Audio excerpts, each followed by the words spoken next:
Let's talk about the most overlooked cause of hypertension. And this concealed cause of hypertension is a shortage of an essential trace mineral, which I think has been hidden from view for a very long time. And I want to put it on your radar because we know that vitamin D deficiencies can create hypertension. We also know that a potassium deficiency can also create hypertension. And we also know that 90% of all hypertension is called essential, which means they don't know what causes it. And I really think it's related to nutrition.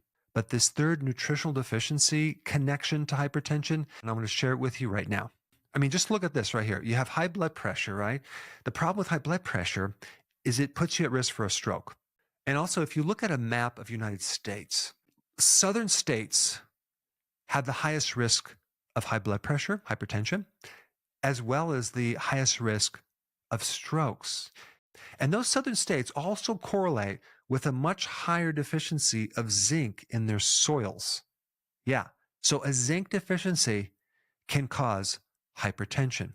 And I'm going to explain why. But first, let's just talk about sodium, for example, because doctors are so hyper-focused on this sodium. You must get rid of sodium.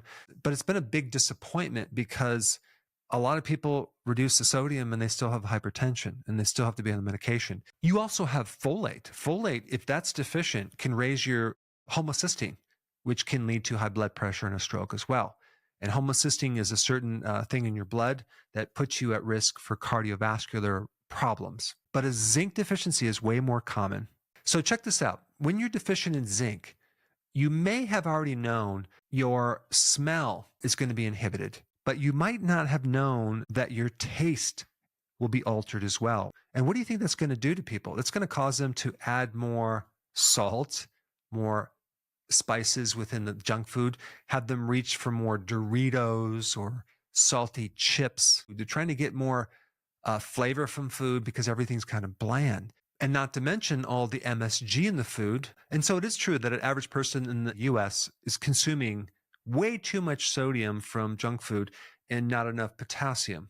But they're probably not aware that they're also deficient in zinc. When you consume too much salt, okay, without the balance of the potassium and other minerals like magnesium, you start to increase hormones like renin and this other thing called angiotensin 2, which I'm not going to get into the details of that. All you need to know is that salt will increase blood pressure through these hormones because what they do is they cause constriction of the blood vessels. So if you ever heard of an ACE2 inhibitor, and it is the #1 high blood pressure medication.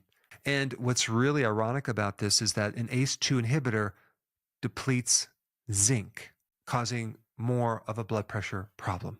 A couple other medications deplete zinc that relate to blood pressure. Diuretics. That's another common medication for high blood pressure. Well, guess what? Diuretics also deplete your zinc. Not to mention, antibiotics will deplete your zinc, antacids deplete your zinc, and birth control pills deplete your zinc. Now, there's a couple other mechanisms with blood pressure related to zinc as well, because zinc is a helper mineral for making nitric oxide. Nitric oxide is a vasodilator. It helps relax the blood vessels. Okay, it's really good for people with hypertension, and zinc is required to allow nitric oxide to work. Zinc is also necessary to make certain antioxidants. One is called SOD, to allow inflammation to be kept in check. I mean, inflammation is the starting point, the exact thing that starts the whole cascade effect. Zinc is also necessary for leptin, and that's a hormone that keeps you satisfied. So without enough zinc, you're going to find that you're going to overeat. Definitely at night, you're going to keep snacking because you're just not satisfied. You're really looking for zinc, not Doritos. So the question is, well, how do you become zinc deficient? Well, it could be it's just not in the soils. It's not going to be in your food. You don't consume shellfish. You don't consume red meat. You eat too much sugar, refined carbs, alcohol, whole grains with phytic acid. Fructose especially can deplete your zinc levels. Or even your stomach acid is not strong enough. You can't absorb minerals, especially zinc. The food that has the most zinc is oysters, shellfish, red meat. And you may need to get your zinc from some other source than red meat if you have a problem with iron.